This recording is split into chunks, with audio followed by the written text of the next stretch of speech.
এটা অবিশ্বাস্য। আমি ভেবেছিলাম এটি একটি প্যারট রিডিং।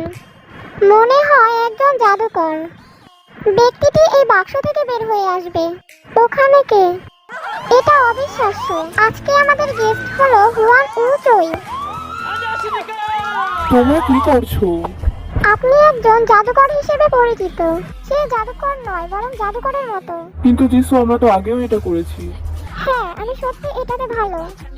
যিশু অনেক আত্মবিশ্বাসী। এটা ফ্যানদের দেখানোর জন্য ছিল। যিশু গত বছর ফ্যানদের ম্যাজিক দেখিয়েছিল। যিশু সফলভাবে তার জাদু প্রদর্শন করেছিল। কিন্তু আজকে আমি তোমাদের জন্য সবকিছু প্রস্তুত করেছি। তোমরা বসে পড়ো এবং উপভোগ করো। ব্ল্যাকপিঙ্করা জানে কিভাবে রিঅ্যাকশন দিতে হয়।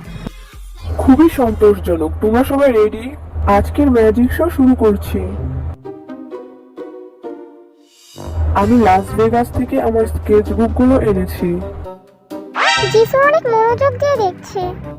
এখন আমি স্কেচবুকগুলোতে সবার ভবিষ্যৎবাণী করতে যাচ্ছি। এটা অনেক কুল।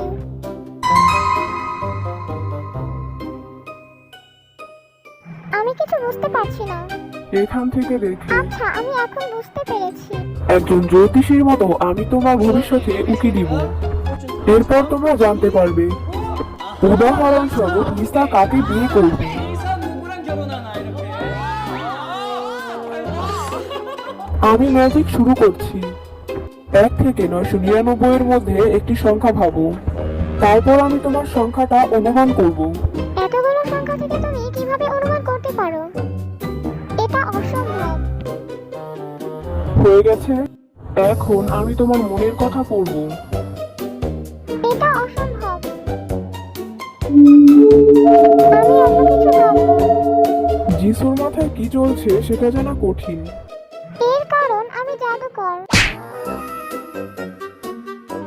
সে কি একটা খরগোশ আঁকছে? আমি এটা একটা ঘটনা হিসেবে জিজ্ঞেস করছি। এখন জেনি, এটা তুমি রাখতে পারো। তোমাদের কারো কাছে কি